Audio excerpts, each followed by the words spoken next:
Ang mabuting balita ng Panginoon ayon kay San Mateo.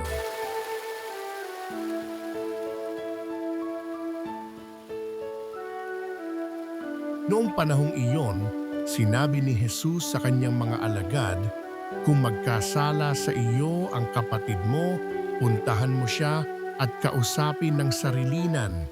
Kapag nakinig siya sa iyo, ang pagsasama ninyong magkapatid ay napapanauli mo sa dati at napapanumbalik mo siya sa Ama.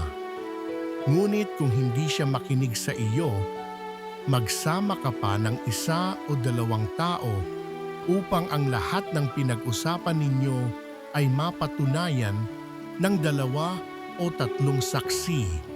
Kung hindi siya makinig sa kanila, sabihin mo ito sa pagtitipon ng simbahan. At kung hindi pa siya makinig sa natitipong simbahan, ituring mo siyang hentil o isang publikano.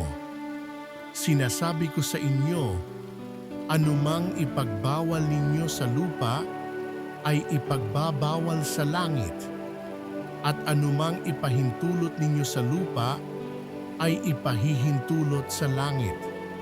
Sinasabi ko pa rin sa inyo, kung ang dalawa sa inyo rito sa lupa ay magkaisa sa paghingi ng anumang bagay sa inyong panalangin, ipagkakaloob ito sa inyo ng aking Amang nasa langit, sapagkat saan man may dalawa o tatlong nagkakatipon dahil sa akin, naroon akong kasama nila." Ang mabuting balita ng Panginoon